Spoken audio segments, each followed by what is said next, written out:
Hi class, welcome to week 2 of our world religions course. So now we're going deeper into our first unit, which is the fundamental concepts for comparing world religions that we're going to use to be on the same page when it comes to our dialogue and our studying and our submissions.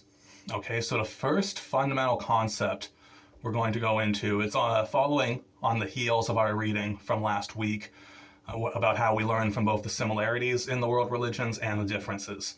Okay, so a fundamental concept we're going to start with is going to be nature of God or nature of the sublime. Sublime means greater reality, something greater than what you can understand. Okay, there's similarities between the world religions and common cultures on the nature of God and nature of the sublime. And then there's key, mutually exclusive differences. Okay, so I'll start with a similarity to see what you think. You're free to disagree. As we said last week, if you disagree, you want to lay out a positive alternative. And then we'll learn from the contrast. Okay, but a similarity in my study of world religions up to now in the human experience is the concept of God, a higher being that can be called uncaused cause, unconditioned reality, a starting point to existence with no beginning and no end, without which you would not have anything else in existence. Most cultures come to a concept of that, what I just described. And then here's the differences, okay? For some, God is singular. Here's the first set of differences. There's 3 sets of differences. There will be a reminder in our conversation thread this week. First difference is some people believe that God is one. Other people believe that God is a few. Other people believe that God is many. And still others believe that God is a reality that can transcend and connect the one, the few, the many. More advanced terms come up when you get to that idea. Terms like polyvalent, hypostatic, hylomorphic, somehow many aspects of being in one unity, you can say. Okay, so is God one? Is God a few? Is God many? Okay. Second set of differences that people and cultures have would be to question, for God or the sublime or the infinite, is God personal, intelligent, either similar to human intelligence, there's already 2 differences there, similar to a human intelligence or superior to a human intelligence, beyond and still having what we would call personality and intelligence. So there's super intelligence, intelligent, or is God a force that is not intelligent? Okay?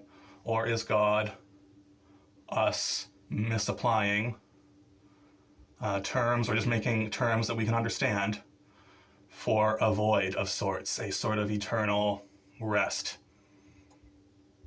that would be close to nothing? Okay, that's the second set of differences.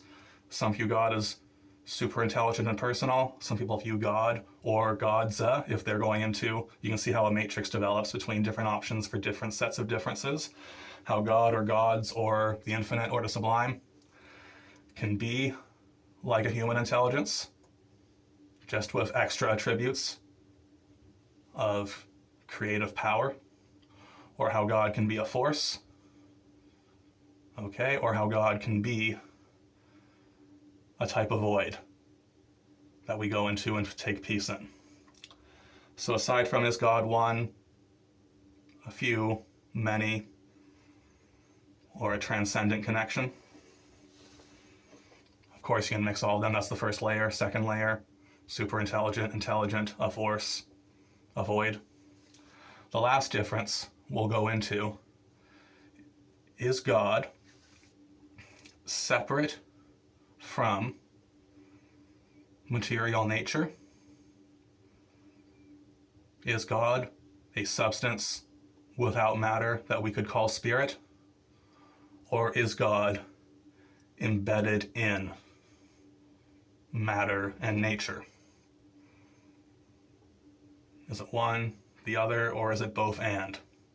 All right, so those are the key sets of differences. The question for our written conversation is going to be, which one of those naturally appeals to us? Which one does our intuition says, yeah, I think it's that? Okay, because you'll notice, even if you think you're atheist, one or two of those descriptions, and then simply substituting the word existence or being, could capture your heart. So I want to see all us talking about which of these descriptions across the three types of differences people have and how they experience the infinite, the sublime, and how they believe in God. These three types of differences with their subcategories, which ones appeal the most to us? And again, we'll practice leading with a positive and just saying these ones appeal the most to me because. All right, and then we'll reply to others. In our replies, reminder, it's 5 people you need to reply to. This way we get to know each other, develop some connection in our class. And when you're replying to people,